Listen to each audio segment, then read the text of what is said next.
दिव्या, ओ दिव्या, ये महारानी अब तक सो रही है। जल्दी उठ, बाथरूम में कपड़ों का ढेर लगा हुआ है। धूप निकलने वाली है, धोकर छत पर सूखने के लिए डाला, उसके बाद बर्तन धो लेना। अरे उठ, क्या हुआ, सुनाई नहीं दे रहा? माँ, मेरे सिर में बहुत तेज दर्द हो रहा है और बुखार भी लग रहा है।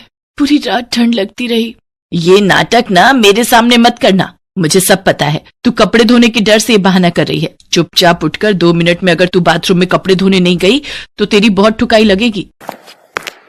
माँ, मैं कितनी देर से कंघी लेकर घूम रही हूँ। मेरी चुटिया बना दो, मुझे स्कूल जाने के लिए देर हो रही है। आई मेरी बच्ची, अभी थोड़ा सा रुक, मैं तेरे लिए पहले गर्म दूध लेकर आती हूँ। गर्म दूध पीना बहुत अच्छा होता है, इससे दिमाग तेज होता है और पढ़ाई में भी मन लगता है। दिव्या और शालू, इन दोनों बच्चियों में इसलिए भेदभाव क्योंकि दिव्या ममता की सौतेली बेटी है और शालू ममता की अपनी बेटी है। लगभग 1 साल पहले राजवीर ममता से शादी करके आया था। राजवीर की ये दूसरी शादी थी।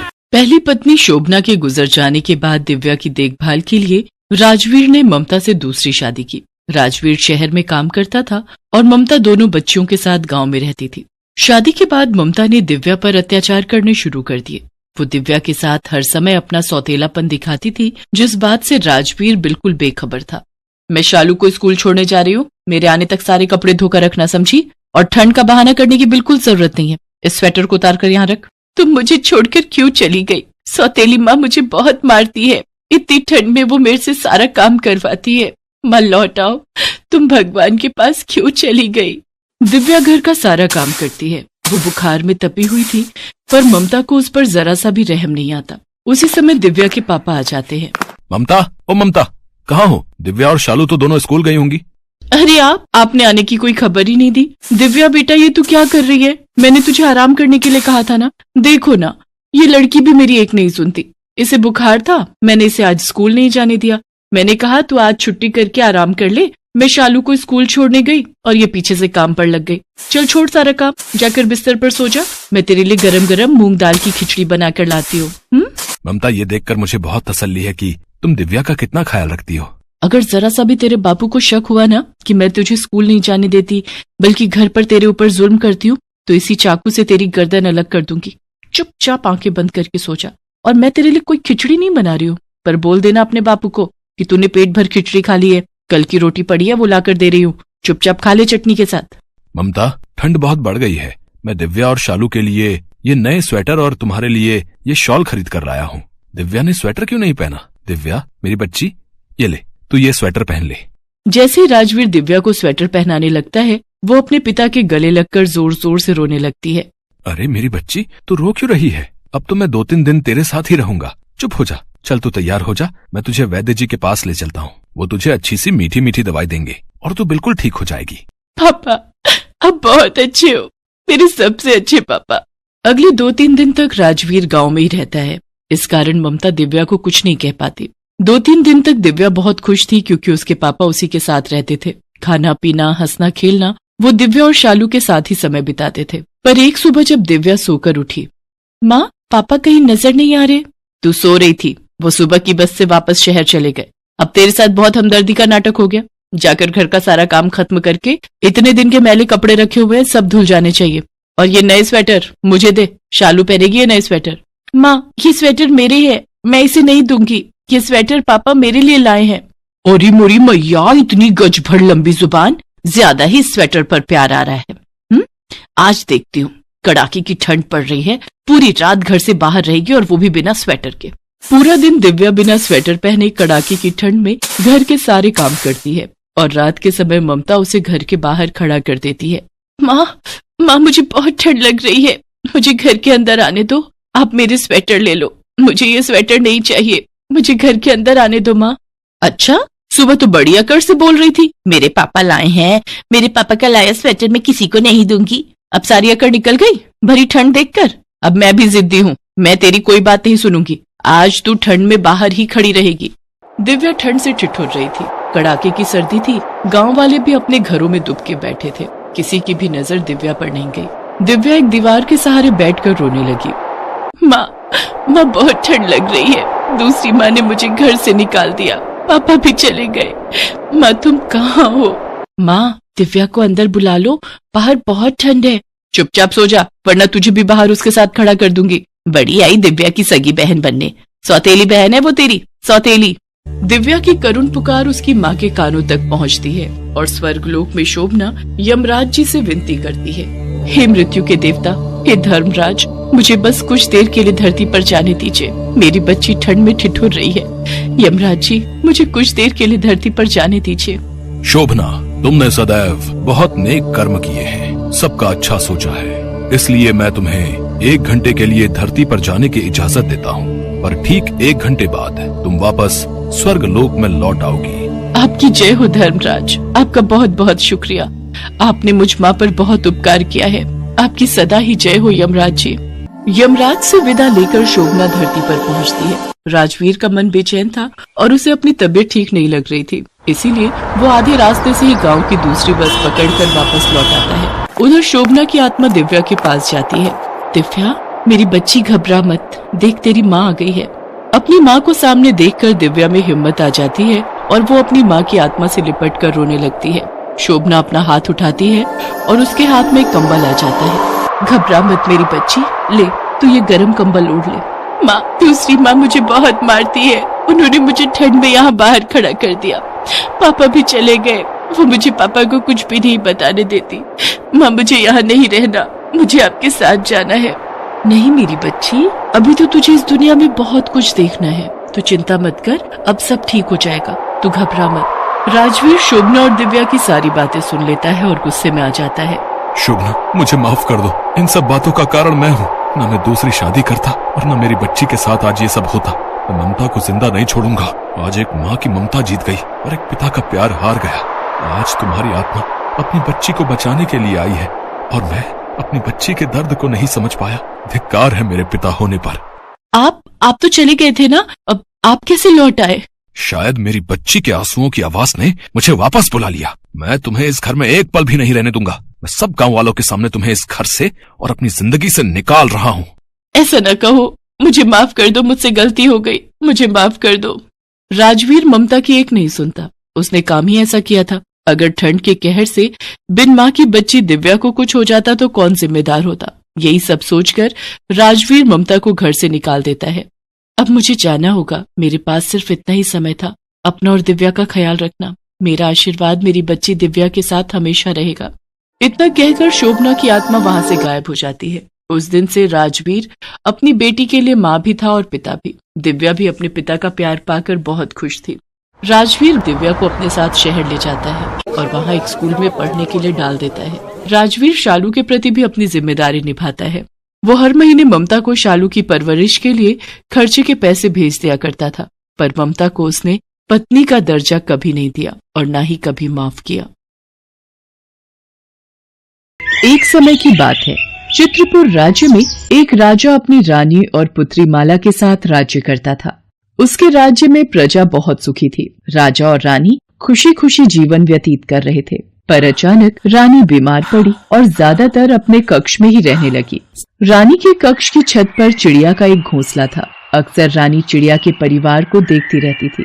चिड़िया के एक छोटा बच्चा भी था। एक बार चिड़िया बीमार पड़ी और मर गई। चिड़िया के मरते ही चिड़े ने दूसरी चिड़िया को अपने घोंसले में जगह दे दी और अपने बच्चे को वहाँ से धक्का दे दिया। ये सब होते देख रानी का मन बहुत दुखी हुआ और वो सोच में पड़ गई, कहीं मेरे मर जाने के पश्चात राजा दूसरी शादी तो नहीं कर लेंगे और दूसरी माँ के आते ही मेरी माला को महल से तो नहीं। मुझे इस बारे में राजा से बात करनी ही होगी। सुनिए, मुझे वादा कीजिए कि आप मेरी मृत्यु के पश्चात दूसरा विवाह नहीं करेंगे। मेरे मरने के पश्चात आप माला के लिए सौतेली माँ नहीं लाएंगे। आप माला का पूरा ध्यान रखेंगे। महारानी, आपको कुछ नहीं होगा। फिर भी आप मुझे वचन दीजिए। ठीक है महारानी, हम वचन देते हैं, हम दूसरा विवाह नहीं करेंगे। महारानी, आप आंखें खोलिए। वैद्यराज, देखिए महारानी को क्या हुआ, ये कुछ बोल क्यों नहीं रही? महाराज, महारानी स्वर्ग सिधार गई है, अब ये कभी नहीं उठेंगी। महारानी, मैं माला को क्या जवाब दूं? वो आपके बिना कैसे रहेगी? पिताजी, माँ कहाँ चली गई? माँ कहीं भी नजर नहीं आ रही। माला बेटी, तुम्हारी माँ वो सामने आसमान में तारा बन गई है। रानी के चले जाने के बाद राजा अपना पूरा समय माला की देखभाल में ही लगाता था। उसने राजकाज संभालना छोड़ दिया था। इस वजह से मंत्री भी बहुत परेशान थे। एक दिन, महाराज, सभी मंत्री यही चाहते हैं कि आप दूसरा विवाह कर लें। प्रजा की भी यही इच्छा है। माला बिटिया को भी माँ का प्यार मिल जाएगा और राजकाज में भी आपको सहायता मिलेगी। मुझे राजकाज के लिए और माला की परवरिश के लिए दूसरा विवाह करना ही होगा। मुझे माफ कर देना महारानी, मैं आपको दिया वचन पूरा नहीं कर सका। पिताजी, ये कौन है? माला बिटिया, ये तुम्हारी नई माँ है। आज से तुम इनको माँ बुलाओगी। आप मेरी नई माँ हो? मेरी नई माँ आ गई। मैं आपको देखकर बहुत खुश हूँ माँ। अब माला को माँ का प्यार मिल जाएगा। शायद उसकी उदासी दूर हो जाए और अब वो खुश रहे। राजा ने जैसा सोचा सब कुछ उसके विपरीत ही हुआ। माला की सौतेली माँ उमा ने अपना असली रूप दिखाना शुरू कर दिया। आज से ये राजमहल में घूमना फिरना बिल्कुल बंद। आज से मेरे कक्ष की सारी साफ सफाई तुम करोगी, और यदि महाराज के कानों तक ये बात पहुंची तो मुझसे बुरा कोई नहीं होगा। दासियों, आज से इसे भी अपने साथ कामकाज में लगाओ और इस पर बिल्कुल भी तरस खाने की जरूरत नहीं है, समझी? पर माँ, मैंने तो कभी इतना काम नहीं किया। आप मेरे साथ ऐसा बर्ताव क्यों कर रही हो माँ? मैं इसलिए तेरे साथ ऐसा बर्ताव कर रही हूँ क्योंकि तू सौतेली है, समझी? धीरे धीरे दिन बीतने लगे। उमा माला पर बहुत अत्याचार करती थी। कुछ समय पश्चात उमा ने एक बेटी को जन्म दिया, पर उसकी बेटी को जन्म के थोड़े समय बाद चेचक निकल आई और उसके चेहरे पर चेचक के निशान रह गए, जिसकी वजह से उमा माला से और नफरत करने लगी। माँ, तुम मुझे छोड़कर क्यों चली गई? नहीं माँ, मुझे बहुत तंग करती है माँ। वो मुझे भूखा रखकर सारा दिन काम करवाती है। मैं पिताजी को भी कुछ नहीं कह सकती, नहीं तो नई माँ मुझे बहुत मारेगी और मुझे इस महल से बाहर निकाल देगी। ये रोशनी कैसी है? माँ, तुम आ गई? मैंने तुम्हें बहुत याद किया माँ। तुम्हें भूख लगी है ना? कुछ खाओगी? हाँ माँ, वो दूसरी माँ मुझे खाना भी नहीं देती और बहुत काम करवाती है। माला बेटी, ये जादुई घड़ा है। जब भी तुम्हारा कुछ खाने का मन करे तो तुम इस जादुई घड़े में हाथ डालना, वो चीज तुम्हारे हाथ में आ जाएगी। पर ये बात तुम अपने पिताजी को या किसी को भी नहीं बताना। माला को जादुई घड़ा देकर उसकी माँ की आत्मा अदृश्य हो जाती है। माला अब उस जादुई घड़े में से अपने खाने के लिए पसंद की चीज ले लिया करती थी। माला अब बहुत खुश रहने लगी थी। ये देखकर उमा चौंक जाती है। ये माला दिन पर दिन इतनी मोटी कैसे होती जा रही है? इसे तो कमजोर होना चाहिए था। मैं तो इसको कुछ खाने के लिए नहीं देती हूँ, सारा दिन भूखा रखती हूँ और काम भी बहुत करवाती हूँ, पर ये कमजोर नहीं हुई और न ही मेरे से खाना मांगती है। कुसुम, ये माला आखिर अपनी भूख कैसे मिटा रही है? कौन इसे खाना दे रहा है? इसका पता लगाकर मुझे बता। ठीक है माँ, मैं पता लगाती हूँ।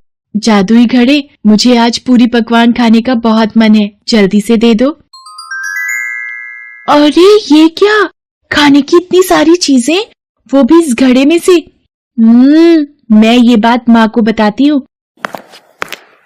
माँ, माला दीदी के पास एक घड़ा है जिसमें से वो कुछ भी खाने का मांग लेती है। अच्छा, तभी मैं सोचूं ये जादूगरनी कैसे इतनी मोटी होती जा रही है। अब बताती हूँ इसे। उमा माला से घड़ा छीनकर तोड़ देती है। बेचारी माला फिर से उदास हो जाती है। धीरे धीरे समय बीतने लगा। माला और कुसुम बड़ी हो गई थी। राजा को माला के विवाह की चिंता होने लगी। राजा ने सभी राज्यों में माला के लिए अच्छा वर ढूंढना शुरू कर दिया। एक दिन, महारानी उमा, माला के लिए एक बहुत ही सुंदर वर मिल गया है, जो कि एक बहुत बड़े राज्य का राजकुमार है। ये तो बहुत अच्छी बात है। माला की शादी की सारी तैयारियां मैं खुद करूंगी। मैं इसकी शादी किसी कीमत पर नहीं होने दूंगी। मुझे तांत्रिक बाबा से मिलना ही होगा।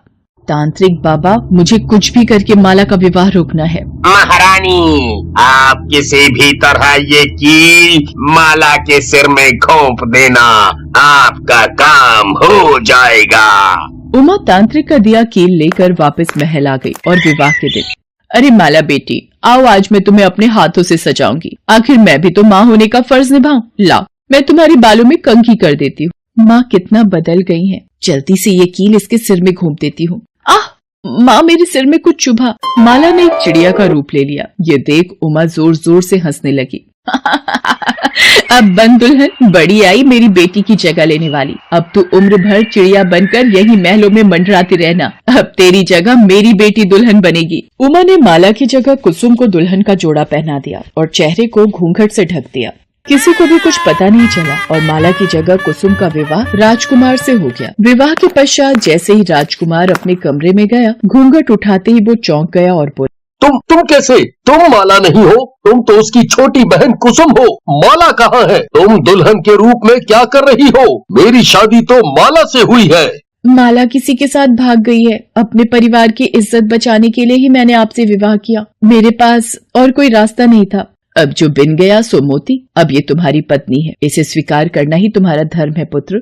दूसरी तरफ राजा माला के लिए उदास रहने लगा। उमा, हमारी माला ऐसी नहीं थी कि किसी के साथ भाग जाए। महाराज, मुझे तो विवाह के दिन पता चला, इसलिए ही मैंने कुसुम को इस विवाह के लिए तैयार किया। एक दिन महल के बगीचे में टहलते हुए राजा को वो चिड़िया दिखाई देती है। महल के बगीचे में ये इतनी सुंदर चिड़िया, पर ये तो कोई गीत गुनगुना रही है।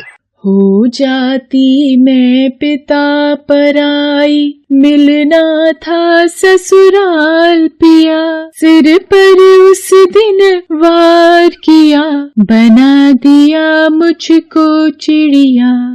ये कौन सा गीत गा रही है? ये समझ नहीं आ रहा। राजा रोजाना चिड़िया को देखता और उसको पकड़ने की कोशिश करता, पर चिड़िया उड़ जाती थी और गीत गाने लगती थी। कुछ दिन बाद इस चिड़िया को पकड़ना मुश्किल है, कोई तरकीब लगानी होगी। इस डाली पर चिपचिपा गोंद लगा देता हूँ। हाँ, ये ठीक रहेगा। अरे, मैं उड़ क्यों नहीं पा रही हूँ? मेरे पंख चिपक गए हैं। अब समझूंगा आखिर तुम कौन सा गीत गाती हो। पर चिड़िया रानी, तुम तो बहुत गंदी हो रही हो। तुम पर तो सारी धूल मिट्टी लगी हुई है और ये गोंद भी तुम्हारे पंखों पर लग गया है। चलो, पहले मैं तुम्हें नहला देता हूँ, फिर तुम्हारा गीत सुनूंगा। अरे चिड़िया रानी, ये तुम्हारे सिर पर कील कैसा? तुम्हें इससे कितना दर्द हो रहा होगा। ये कील तुम्हारे सिर में किसने खोप दिया? रुको, घबराओ नहीं, मैं इस कील को अभी निकाल देता हूँ, तुम्हें दर्द में आराम मिलेगा। राजा ने जैसे ही चिड़िया के सिर में से कील निकाला, वो माला के रूप में आ गई। माला, मेरी बेटी, तुम चिड़िया के रूप में? ये सब क्या है बेटी? तुम्हें ये चिड़िया का रूप कैसे मिला? अचानक चिड़िया को माला के रूप में देखकर उमा डर गई और माला राजा को सच्चाई बताए इससे पहले ही वो राजा के पैरों में गिरकर माफी मांगने लगी। महाराज, मुझे माफ कर दीजिए। मैं माँ की ममता में अंधी हो गई थी। मैंने कुसुम और माला के बीच सगी और सौतेली का फर्क किया। क्या ये सब तुमने किया महारानी उमा? हम तुम्हें इसी वक्त देश निकाला देते हैं। सैनिकों! नहीं महाराज, मुझे माफ कर दीजिए। मुझे देश निकाला मत दीजिए। पिताजी, चाहे माँ कैसी भी है, पर है तो मेरी माँ ही ना। और फिर इन्होंने जो कुछ भी किया मेरी बहन कुसुम के लिए ही किया। पिताजी, माँ को माफ कर दीजिए। देखा तुमने महारानी, मेरी माला कितने बड़े दिल की है। आज भी ये तुम्हारा ही पक्ष ले रही है।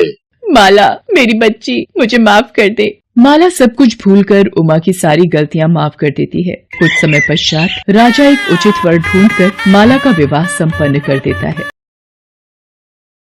नंदिनी अपने माता पिता के साथ रहती थी। नंदिनी 8 साल की थी। उसकी माँ बहुत बीमार हो गई। नंदिनी के पिता ने बहुत से डॉक्टर बदले, पर फिर भी कोई फायदा नहीं हुआ। नंदिनी की माँ को नंदिनी की फिक्र थी। उसे पता था कि वो बच नहीं पाएगी। एक दिन नंदिनी की माँ ने उसके पिता को बुलाया और कहा, सुनो जी, मुझे पता है मैं अब बच नहीं पाऊंगी। मेरे जाने का समय नजदीक है। बस मुझे नंदिनी की चिंता है। वो मेरे बिना कैसे रहेगी? आप मेरे मरने के बाद उसे संभाल लेना। नंदिनी को आप मेरी कमी कभी भी महसूस मत होने देना। आप मुझे वचन दो, आप उसका ध्यान रखोगे ना? ये तुम कैसी बात कर रही हो जानकी? तुम्हें कुछ नहीं होगा, तुम जल्दी ही ठीक हो जाओगी। और नंदिनी का तुम ही ख्याल रखती आई हो और आगे भी तुम ही रखोगी। कुछ दिनों बाद जानकी का स्वर्गवास हो जाता है। नंदिनी और उसके पिता अकेले रह जाते हैं। नंदिनी अक्सर अपने पिता से पूछती है, पिताजी, माँ कहाँ चली गई? माँ की बहुत याद आती है पिताजी। मुझे माँ के हाथ से ही खाना खाना है। नंदिनी मेरी बिटिया, तुम्हारी माँ आसमान का तारा बन गई है। किसी तरह गणेश नंदिनी को खाना खिलाकर सुला देता है, पर गणेश बहुत चिंता में पड़ जाता है कि नंदिनी एक माँ के प्यार के बिना कैसे पलेगी, बड़ी होगी। उसे यही महसूस होता है कि नंदिनी को एक माँ के प्यार की जरूरत है। अगले दिन गणेश की मौसी गांव से आती है। वो गणेश को नंदिनी की खातिर फिर से घर बसाने को कहती है, ताकि नंदिनी को एक माँ का प्यार मिल सके। मौसी और रिश्तेदारों के बार बार जोर देने पर गणेश नंदिनी की खातिर दूसरी शादी करने के लिए तैयार हो जाता है। कुछ दिनों बाद गणेश की शादी माला नाम की लड़की से हो जाती है। गणेश नंदिनी को बताता है कि माला उसकी नई माँ है। नंदिनी माला को नई माँ के रूप में देखकर बहुत खुश होती है। माला स्वभाव से बहुत ही चालाक और तेज तर्रार थी। गणेश के सामने तो वो नंदिनी से बहुत प्यार से बात करती थी, मगर जब गणेश काम पर जाता तो माला पीछे से नंदिनी पर बहुत अत्याचार करती थी। नंदिनी माला के व्यवहार से बहुत दुखी होती थी, पर माला के डर से वो अपने पिता को कुछ नहीं बता पाती थी। नंदिनी अपनी माँ की तस्वीर को सीने से लगाकर रोने लगती थी। अब माला की अपनी भी एक बेटी पैदा हो गई थी, जिसका नाम पूर्वी था। माला ने नंदिनी पर बिल्कुल ध्यान देना बंद कर दिया था। धीरे धीरे नंदिनी और पूर्वी बड़ी हो गई। नंदिनी बहुत ही सुंदर और समझदार हो गई थी, जबकि पूर्वी बहुत ही लापरवाह और बिगड़ी हुई थी। हर वक्त पार्टियों में घूमना, शॉपिंग करना, यही उसका काम था। पूर्वी भी अपनी माँ माला की तरह ही नंदिनी को तंग किया करती थी। सारा दिन अपना काम करवाना, नंदिनी पर अत्याचार करना, यही सब बचपन से अपनी माँ माला से उसने सीखा था। नंदिनी के प्रति दोनों के इस व्यवहार को देखकर नंदिनी का पिता गणेश बहुत दुखी होता था और यही सोचता था कि काश वो दूसरी शादी ना करता तो नंदिनी को सौतेली माँ का अत्याचार ना सहना पड़ता। एक दिन पूर्वी अपनी माँ से बोली, माँ, मेरी अलमारी में ये कुछ फटे पुराने कपड़े रखे हैं, बेकार की जगह घेर रहे हैं, इन्हें नंदिनी को दे दो। वैसे भी कल मैं मार्केट से शॉपिंग करके आई हूँ, तो नए कपड़ों के लिए जगह बन जाएगी। पूर्वी, तुम नंदिनी को अपने फटे पुराने कपड़े दे रही हो, शर्म आनी चाहिए तुम्हें।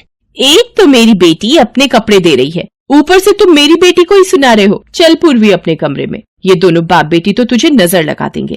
नंदिनी रोने लगती है। गणेश नंदिनी को चुप होने को कहता है। एक दिन पूर्वी को एक फोन आता है, जिसे सुनकर वो खुश हो जाती है। वो अपनी माँ माला से कहती है, माँ, अभी अभी मेरी सहेली सुषमा का फोन आया है। हमारे शहर में एक बड़ी कंपनी अपनी मैगजीन के कवर पेज के लिए बेस्ट मॉडल चुनने के लिए ऑडिशन लेने वाली है। इसके लिए एक स्टेज शो होगा। जो भी मॉडल ड्रेस में सबसे अच्छी दिखेगी वही ये स्टेज शो जीतेगी। माँ, मैं ही वो कंपटीशन जीतना चाहती हूँ। मेरी जगह और किसी भी मॉडल की फोटोज मैगजीन के कवर पेज पर नहीं छपेगी। हाँ हाँ मेरी बच्ची, तुम देखना, हम ऐसी ड्रेस डिजाइन करवाएंगे कि सारे जज बस तुम्हें ही देखते रह जाएंगे। माँ, सुषमा ये भी कह रही थी कि इस शो में शहर के नामी बिजनेसमैन मिस्टर किशोरी लाल जी का इकलौता बेटा पंकज भी आने वाला है और सुना है फाइनल नतीजा उसी के कहने पर निकलेगा। अरे, ये तो बहुत ही बढ़िया बात है। अगर एक बार किशोरी लाल के बेटे को तुम अपनी खूबसूरती का दीवाना बना दो और वो तुमसे शादी करने के लिए पागल हो जाए तो कसम से हमारी तो जिंदगी ही बदल जाए। बस अब देर मत कर, जल्दी से तैयारी में लग जा इस कंपटीशन की। नंदिनी उन दोनों की सारी बातें सुन रही होती है और फिर अपनी ओर देखती है। फटे पुराने कपड़े, धूल से सने बाल। वो अपनी ओर देखकर चुप हो जाती है।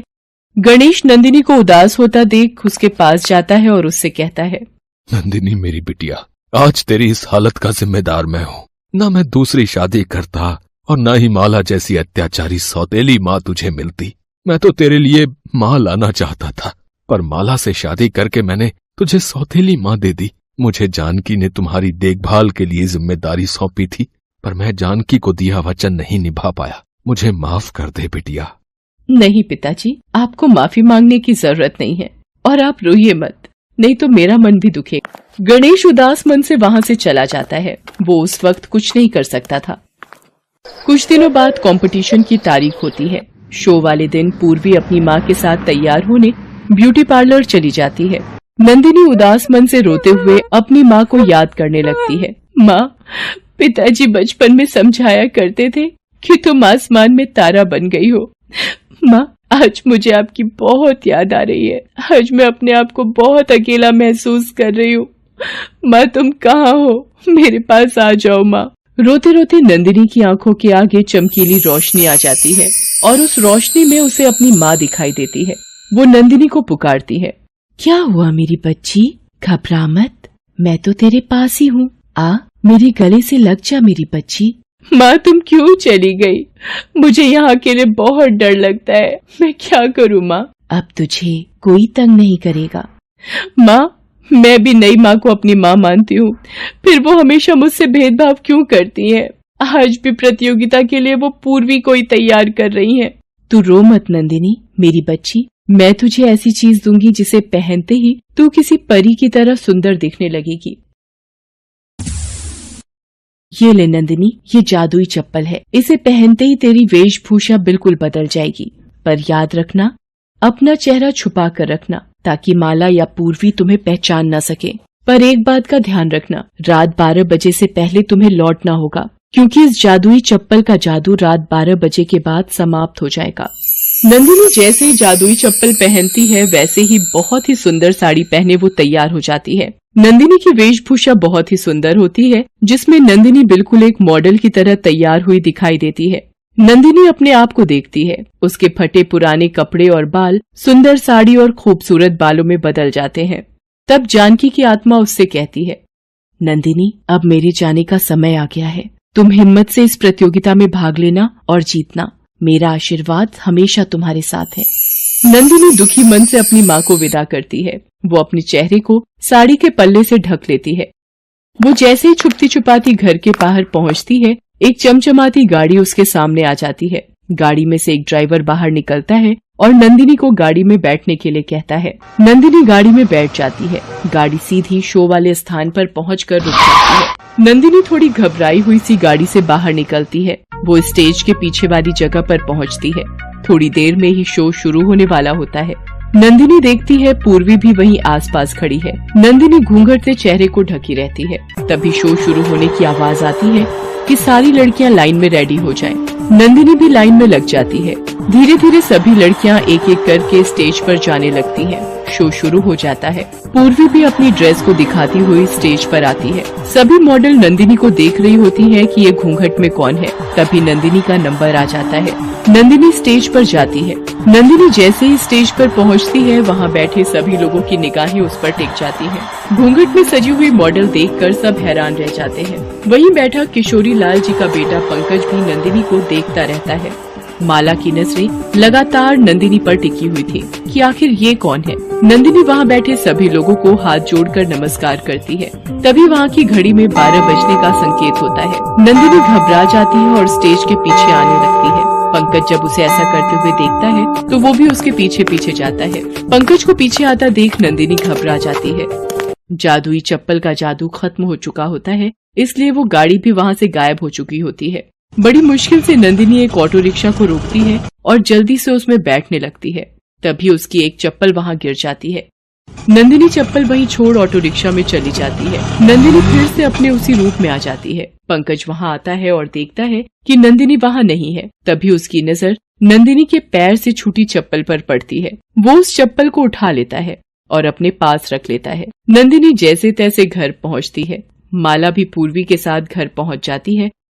मुझे तो अभी तक ये समझ नहीं आ रहा कि वो मॉडल कौन थी जिसने साड़ी में घूंघट निकाल रखा था। अरे होगी कोई राह चलती सस्ती मॉडल। ये सब छोड़ो माँ, बस तुम देखना, ये खिताब तो मैं ही जीतने वाली हूँ, क्योंकि पंकज की नजरें सिर्फ मुझे ही देख रही थी। नंदिनी चुपचाप उनकी बातें सुनती रहती है। अगले दिन पंकज अपने ऑफिस में आता है और मैनेजर को बुलाता है। सुधीर, मुझे वही मॉडल चाहिए अपने कवर पेज के लिए जिसने कल रात साड़ी के साथ घूंघट कर रखा था। उस मॉडल का लिबास बहुत ही सुंदर था। मुझे सभी मॉडल की लिस्ट चाहिए। ये जितने भी मॉडल कल स्टेज शो में भाग लेने आई थी, एक एक करके उन सभी के घर का पता निकालो। ये चप्पल उन्हीं में से एक मॉडल की है। हमें पता करना है कि जिस मॉडल के पैर में ये चप्पल पूरी आ जाएगी, वही कल रात साड़ी में थी। पंकज मैनेजर को सभी मॉडल्स के घर भेजता है। मैनेजर एक एक करके सभी मॉडल्स के घर जाता है और उन्हें उस चप्पल को पहनने को कहता है, पर चप्पल किसी भी मॉडल के पैर में पूरी नहीं आती। मैनेजर वापस लौट आता है और पंकज को सारी बात बताता है। पंकज सोच में पड़ जाता है कि आखिर वो कौन थी जो कल साड़ी में घूंघट किए शो में भाग लेने आई थी। पंकज ऑफिस से घर आ जाता है। रात को सोते वक्त पंकज के सपने में नंदिनी की माँ जानकी की आत्मा आती है। उठो पंकज, तुम जिस लड़की की तलाश में हो वो तुम्हें पूर्वी के घर पर ही मिलेगी। तुम कल एक बार फिर से पूर्वी के घर जाओ। वहाँ जाकर चप्पल उस लड़की को पहनाना। उस लड़की के पैर में ये चप्पल आ जाएगी। अचानक से पंकज का सपना टूट जाता है और उसकी आंख खुल जाती है। वो सपने के बारे में सोचता रहता है और ऑफिस जाकर मैनेजर से कहता है कि पूर्वी जिसने शो में भाग लिया था उसके घर वो खुद जाना चाहता है। पंकज पूर्वी के घर पहुंचता है, पर उसे वहां माला और पूर्वी के सिवा कोई दूसरी लड़की नजर नहीं आती है। वो माला से कहता है, क्या आपके घर से किसी और लड़की ने भी शो में भाग लिया था? नहीं नहीं पंकज जी, शो में सिर्फ पूर्वी ने ही भाग लिया था। हमारे घर में और ऐसा कोई है ही नहीं जो मॉडल हो और पूर्वी की तरह सुंदर हो। ये कौन है जो सामने झाड़ू लगा रही है? पंकज जी, ये हमारे घर में काम करती है। सुनो, जरा इधर आना। जी, आपने मुझे बुलाया? जरा इस चप्पल को पैर में पहन सकती हैं आप? माला और पूर्वी पंकज को ऐसा करते देख हैरान हो रही थी, क्योंकि उनको भनक तक नहीं थी कि नंदिनी ही वो मॉडल हो सकती है। पंकज नंदिनी को वो जादुई चप्पल पहनने को कहता है। नंदिनी जैसे ही वो चप्पल पहनती है उसके पैर में पूरी आ जाती है। पंकज को यकीन हो जाता है कि नंदिनी ही असली मॉडल है जो कल रात साड़ी में आई थी। पंकज नंदिनी को दूसरी चप्पल लाने को कहता है। नंदिनी अंदर जाकर दूसरी चप्पल लेकर आती है। सब देखकर हैरान रह जाती हैं कि नंदिनी ही असली मॉडल है। तभी नंदिनी का पिता गणेश आ जाता है। नंदिनी सारी बात अपने पिता को बताती है कि किस तरह वो कल शो में भाग लेने के लिए गई थी। गणेश नंदिनी पर बचपन से माला और पूर्वी द्वारा किए जाने वाले सारे अत्याचारों के बारे में पंकज को बताता है। वो पंकज को बताता है कि नंदिनी बचपन से ही अपनी माँ को खोने के बाद माला के अत्याचारों को सह रही है। पंकज को याद आता है कि कल रात जो उसके सपने में आई थी वो नंदिनी की असली माँ जानकी की आत्मा थी। वो गणेश को सपने की बात बताता है। नंदिनी रोने लगती है। गणेश उसे चुप कराता है और कहता है, नंदिनी, तू रो मत मेरी बेटी। देख, तेरी माँ का आशीर्वाद तेरे साथ है और हमेशा रहेगा। तेरी माँ ने जादुई चप्पल देकर तेरी सहायता की। अंकल जी, आप चिंता मत कीजिए, इन दोनों को मैं अभी पुलिस के हवाले करवाता हूँ। अपनी ही बेटी पर अत्याचार करने के जुर्म में इन्हें सजा भी हो सकती है। शायद ये इस बात से बेखबर है। नहीं नहीं पंकज जी, ऐसा मत कीजिए। ये मेरी माँ और बहन जैसी भी हैं, पर है तो मेरी अपनी ही ना। मैं अपनी माँ को और अपनी बहन को जेल में नहीं देख सकती। ऐसा मत कीजिए पंकज जी, पुलिस को मत बुलाइए। तुम दोनों देख रही हो, तुमने इस पर कितने अत्याचार किए, कितने कष्ट दिए, फिर भी ये लड़की आज भी तुम दोनों का ही ध्यान रख रही है, तुम दोनों के बारे में ही सोच रही है। अब तो सुधर जाओ तुम दोनों, भगवान से थोड़ा तो डरो। नंदिनी की बातें सुनकर माला और पूर्वी दोनों रोने लगती हैं और माफी मांगने लगती है।